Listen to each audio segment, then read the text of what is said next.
नमस्कार प्यारे बच्चों, गुरुकुल की ऑनलाइन कक्षा में आप सभी का स्वागत है। आशा करता हूं आप अपने घरों पर स्वस्थ होंगे, कुशल होंगे और अपनी पढ़ाई जो है नियमित रूप से उसको जारी रखे हुए होंगे। आज हम 7वीं कक्षा का हिंदी का एक विषय लेकर आए हैं जिसका नाम है हिमालय की बेटियां। हमारा पाठ नंबर 2 एक निबंध शैली में लिखा गया एक पाठ है, हिमालय की बेटियां।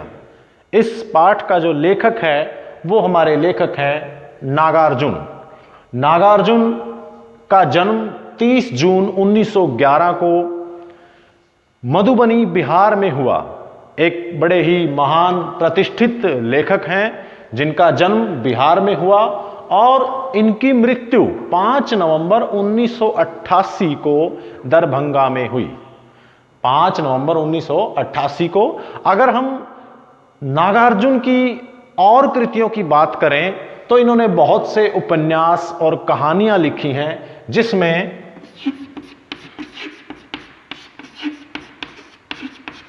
बाबा बटेश्वर नाथ, रतिनाथ की चाची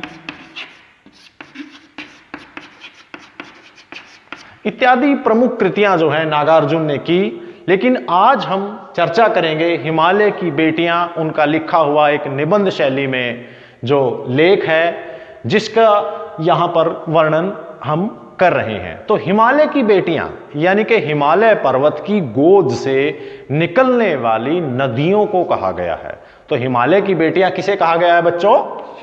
नदियों को। यहां पर नदियां जो हैं हिमालय की बेटियां हैं। और कौन कौन सी नदियां हैं? आप सभी ने बहुत सी नदियों के नाम सुने होंगे, जैसे गंगा, यमुना, ब्रह्मपुत्र, गंडक, कोसी, सतलुज, रावी, चेनाब, झेलम। ये सब जो है हिमालय की गोद से निकलती हैं, इसलिए कवि ने इनको हिमालय की बेटियों की संज्ञा दी है। और यहां पर कवि और लेखक निबंध के माध्यम से अपनी नदियों के प्रति जो है वो श्रद्धा को प्रकट कर रहा है। तो पाठ का जो मूल सार है निबंध का वो क्या है? नदियों के प्रति प्रेम व श्रद्धा की भावना। तो बच्चों ये तो आपने बचपन में भी सुना होगा, भारत में नदियों की जो है पूजा की जाती है। गंगा नदी को हम माता का दर्जा देते हैं। तो भारत की जितनी भी नदियां हैं उनके प्रति कवि लेखक जो है इस पाठ का वो अपनी श्रद्धा प्रकट कर रहा है, यानी कि अपने भाव जो है उन नदियों के प्रति जो है अपने भाव प्रकट कर रहा है। तो कैसे कर रहा है कि ये पहाड़ों की चोटियों से निकलकर छोटी छोटी नदियां मैदानों में आकर इतना विस्तृत रूप ले लेती हैं। तो यहां पाठ के अंदर बच्चों आपको जो बताया जा रहा है कि नदियां किस प्रकार हिमालय से निकलती हैं और कैसे मैदानी इलाकों में आकर अपना रूप बदल लेती हैं। अपना रूप बदल लेती हैं यानी कि जब हम पहाड़ों पर देखते हैं छोटी छोटी नालियों की तरह लगती है। ऐसा लगता है जैसे कोई छोटी सी नाली पानी की बह रही होगी, किंतु जैसे जैसे वो मैदानों की तरफ आती जाती हैं, मैदानों की तरफ आती जाती हैं, उनका रूप जो है विस्तृत हो जाता है। वो बड़ी लंबी चौड़ी जो है एक नदी का रूप ले लेती है। तो ये देखकर लेखक को जो है आश्चर्य होता है। हालांकि जो लोग पहाड़ों में रहते हैं उनको इस प्रकार का कोई आश्चर्य नहीं होता, क्योंकि उनको तो रोज ये नजारा देखने को मिलता है। लेकिन लेखक पहली बार जब ये देखता है उन नदियों के उच्छृंखल रूप को, अच्छा नदियों को यहां उसने बेटियां यानी कि चंचल लड़कियां क्यों कहा?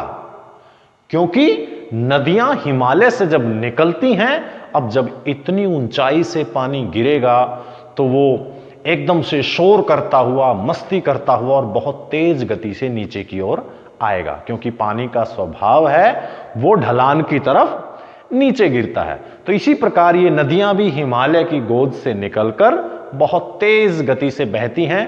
तो लेखक ने इनको जो है अल्हड़ जो लड़कियां हैं जो मस्त अपने बचपन के दिन जो है हंसी खेल गुजार रही हैं उनकी संज्ञा दी है। तो यहां लेखक जो है नदियों को क्या कह रहा है? अल्हड़ मस्त लड़कियां। जो, और इन लड़कियों का पिता कौन है? हिमालय। हिमालय मानो अपनी बेटियों को जो है अपनी गोद में खिला रहा है। नदियां उसकी गोद में उछल कूद कर रही हैं और लेखक को यहां हिमालय की वादियों में इन नदियों को देखकर ऐसा लगता है कि जैसे हम अपनी मामी की, नानी की, दादी की या माँ की गोद में जितना सुकून महसूस करते हैं, उतना ही सुकून जो है लेखक को उन वादियों में जाकर प्राप्त हुआ। उन नदियों को देखकर जो है उसे उतनी ही खुशी और शांति मिलती है। आश्चर्य किस बात का होता है? आश्चर्य उसे इस बात का होता है कि ये नदियां देखने में इतनी छोटी छोटी लगती हैं, एक बिल्कुल नाली की तरह, जैसे बरसात का पानी एक पाइप के माध्यम से जो छत से गिरता है, लेकिन जब ये मैदानों में पहुंचती है तो पूरे लंबे चौड़े क्षेत्र को जो है अपने अंदर ले लेती है। तो यहाँ पर नदियों की पूर्व धारणा के बारे में भी लेखक के कुछ विचार हैं। कैसे कि नदियों का जिक्र हमारे ग्रंथों में, पुराणों में, वेदों में जो है हुआ है। कहीं न कहीं किसी न किसी रूप में इन नदियों की जो है शुरू से ही पूजा होती आ रही है।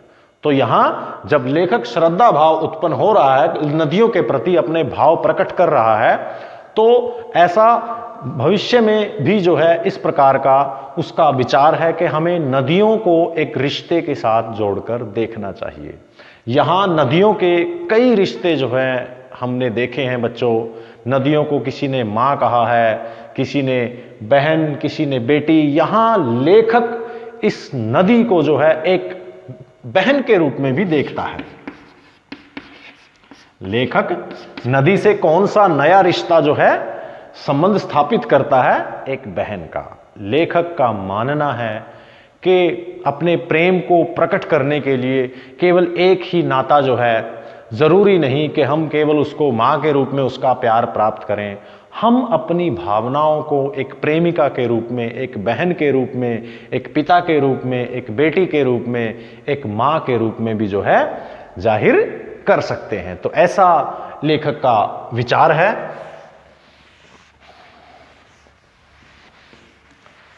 तो नदियों के बारे में लेखक अपने नदियों से रिश्ते के बारे में क्या कहता है?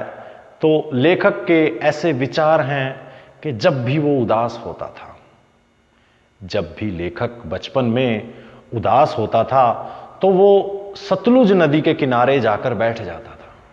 सतलुज नदी के किनारे जाकर वो बैठ जाता था और उस नदी की जलधारा में अपने पांव डुबाकर, उस नदी की जलधारा में जब वो अपने पांव डुबाता था, उसका ठंडा ठंडा पानी, वो धाराएं जब उसको छूती थी तो उसका मन बिल्कुल शांत और प्रसन्न हो जाता था, यानी कि वो अंदर से तरोताजा हो जाता था।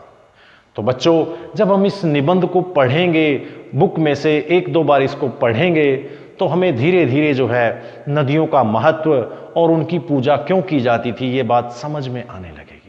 तो कुछ कठिन शब्द भी आपको इस निबंध के अंतर्गत आएंगे, जिनको मैं यहां एक एक करके लिख रहा हूं। तो जैसे कठिन शब्द, एक संभ्रात होता है। संभ्रात, कुछ संभ्रात महिलाओं की संज्ञा दी गई है नदी को यहां। संभ्रात मतलब एक प्रतिष्ठित घराने की, जिसको एक दायरे में रहना जो है अच्छा लगता है। लेकिन पहाड़ों में जो नदियां निकल कर आती हैं उनका कोई दायरा नहीं होता। तो यहां संभ्रात यानी प्रतिष्ठित, प्रतिष्ठित। एक अधित्यकता, अधित्यकता, इसका क्या अर्थ होता है बच्चों? अधिकता मतलब अधित्यका, हाँ अधित्यका, जो पहाड़ के ऊपर समतल भूमि होती है। अब पहाड़ों के ऊपर तो कहीं ऊंचा, कहीं नीचा, एकदम से कहीं ढलान, इस तरह के पहाड़ होते हैं। लेकिन पहाड़ के ऊपर कई बार एक थोड़ी सी भूमि जो है समतल होती है और उस पर कुछ फूल इत्यादि खिल आते हैं। उस भूमि को क्या कहेंगे? अधित्यका। यानी कि पहाड़ पर समतल भूमि, पहाड़ पर जो समतल भूमि होती है उसको क्या कहते हैं? अधित्यका। और एक होता है उपत्यका। तो बच्चों ये उपत्यका का है। उपत्यका जो घाटियां हैं, जो गहरी वादियां हैं, खाइयां हैं, उनको क्या बोलेंगे? उपत्यका, यानी कि घाटियां। और हिमालय की घाटियां कैसी होती हैं? बिल्कुल हरी भरी, उनमें फूल खिले हुए, चारों तरफ हरियाली, पेड़। और कौन कौन से पेड़ जो है हिमालय की घाटियों में हमें देखने को मिलते हैं? चीड़, कैल, देवदार। तो इस तरह के पेड़ हमें हिमालय की घाटियों में, वादियों में जो है देखने को मिलते हैं। जहां नीची जमीन होती है, ढलानें होती हैं, घाटियां, वहां हरियाली ज्यादा होती है। और जहां ऊंची जमीन होती है वहां हरियाली कम होती है, वहां कोई छोटा मोटा पौधा या फूल इत्यादि ही खिला होता है। तो एक शब्द आपको पुस्तक में मिलेगा, सरसब्ज। यहां सरसब्ज का अर्थ है हरा भरा।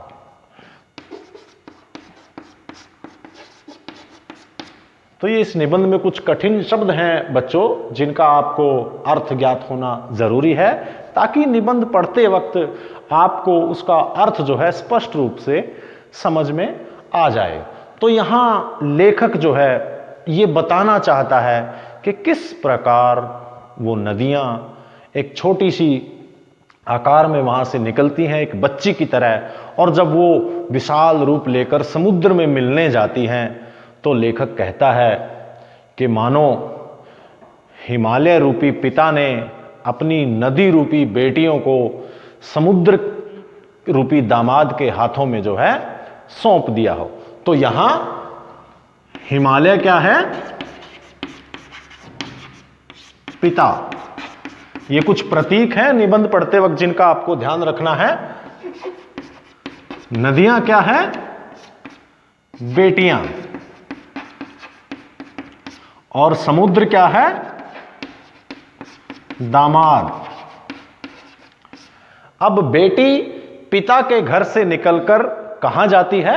दामाद के घर में। यानी कि हिमालय से निकलकर नदी रूपी बेटियां समुद्र रूपी दामाद के पास चली जाती हैं। पिता का घर वो जो है, वो जो सारी अल्लड़ मस्तियां हैं वो तो पिता के घर में होती हैं। एक लड़की का बचपन अपने पिता के घर में बीतता है, तो उसकी सारी जो मौज मस्तियां हैं वो पिता के घर में होती हैं। लेकिन जैसे ही वो मैदानी इलाकों में आती हैं उनकी धारा शांत हो जाती है, वो बिल्कुल आराम से बहने लगती हैं।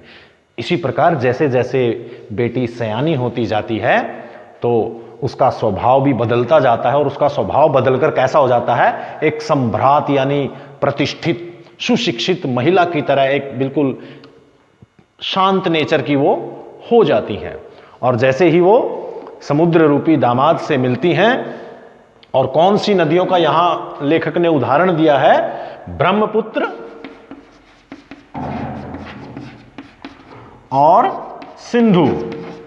यहां पर इन दो नदियों के माध्यम से लेखक कहता है कि ये जो महानदियां हैं इनका मानो हिमालय ने कन्यादान कर दिया हो, कि समुद्र रूपी दामाद को जो है इन नदियों को सौंप दिया हो। ये नदियां मैदानी इलाकों से निकलकर जो है अपने ससुराल जो है जा रही हैं, और नदियों का ससुराल क्या है? दामाद, क्योंकि अंत में सारी नदियां समुद्र में ही गिरती हैं। बच्चों, नदियों का महत्व इस देश में कम नहीं है, क्योंकि भारत जो है कृषि प्रधान देश है और नदियों का ही देश है। यहां नदियों की पूजा की जाती है।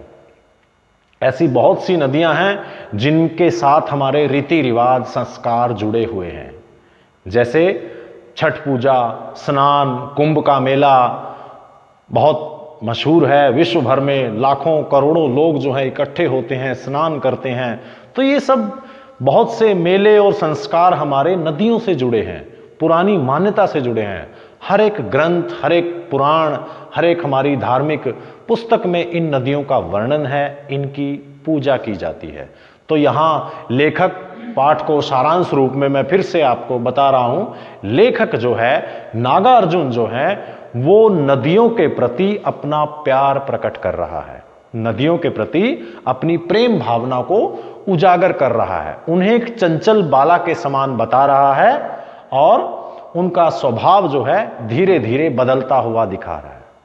और लेखक का यह भी मानना है बच्चों कि प्रेम को प्रकट करने के लिए एक ही नाता काफी नहीं है, प्रेम को हम कई रूपों में प्रकट कर सकते हैं। जैसे हमें अपने पिता से, माता से, भाई बहनों से, पत्नी से, सबसे प्रेम होता है, ऐसे ही कवि जो है, लेखक अपने विचार भी इसी प्रेम के रूप में प्रकट कर रहा है। वो कहीं तो इनको बेटियों के रूप में, कहीं माता के रूप में, कहीं बहन के रूप में जो है प्रदर्शित करता है। जैसे एक लेखक हैं काका कालेलकर। काका कालेलकर एक लेखक हैं जिन्होंने नदियों को भारत माता अथवा लोक माता यानी कि लोगों की माता, काका कालेलकर एक लेखक हैं, उन्होंने नदियों को लोक माता का दर्जा दिया है। लोक माता यानी कि लोगों की माता, सारे संसार की माता। तो किंतु कवि जो हमारे नागार्जुन हैं, एक कवि भी हैं, मैं बार बार उनको कवि इसलिए बोल रहा हूं क्योंकि उन्होंने बहुत सी कविताएं भी लिखी हैं और लेख भी लिखे हैं। तो लेखक ने यहां नदी के प्रति अपना कौन सा रिश्ता प्रकट किया है? लेखक का मानना है कि नदियों को हम किसी भी रिश्ते से अपना प्रेम जो है वहां पर प्रकट कर सकते हैं। तो यहां एक बहन के रूप में उसने अपना प्रेम प्रकट किया है। कैसे? जय हो सतलज बहन तुम्हारी, जैसे कुछ पंक्तियां इसके अंत में दी हुई हैं, जय हो सतलज बहन तुम्हारी। लेखक यहां अपनी नदी को, सतलुज नदी को बहन कहता है और बहन कहकर उसका जो है आदर करता है कि हे बहन तुम्हारी जो है जय हो, तुम्हारी लीला। आगे कविता की पंक्तियों में कहता है तुम्हारी लीला जो है अपरंपार है, तुम महान हो, तुम अपनी बाल लीलाओं से हमें मनोरंजन करती हो, आनंदित करती हो। ये पंक्तियां कवि कब कहता है? ये बात लेखक तब कहता है जब वो उदास हो जाता है और उसकी एक आदत है, जब भी वो उदास होता है वो सतलुज नदी के किनारे तिब्बत में जो है आकर जो है बैठ जाता है और नदी में अपने पांव जो है डुबो लेता है। और जैसे ही नदी का ठंडा पानी उसके पांवों को छूता है, उसका मन भीतर से तरोताजा हो जाता है, वो एक ताजगी महसूस करता है, आनंद महसूस करता है और उसकी सारी थकान और सारी चिंता जो है दूर हो जाती है। तो यहां एक संदेश लेखक ये भी देता है कि नदियों का शीतल जल न केवल हमें जीवन देता है बल्कि हमारे मन को शांति भी प्रदान करता है। तो प्यारे बच्चों, आशा करता हूं आपने ध्यानपूर्वक पाठ को सुना होगा, समझने का प्रयत्न किया होगा। आप इस वीडियो को 1 से 2 बार देखें। कल यानी कि हम इस वीडियो के अगले भाग में इसके प्रश्न उत्तरों पर चर्चा करेंगे और जो है इसका अभ्यास कार्य है जिसके अंदर मूल्य आधारित प्रश्न हैं उनका भी थोड़ा सा उल्लेख करेंगे। तो हिमालय की बेटियों के रूप में इस पाठ के प्रथम भाग को हम यहीं समाप्त करते हैं। धन्यवाद।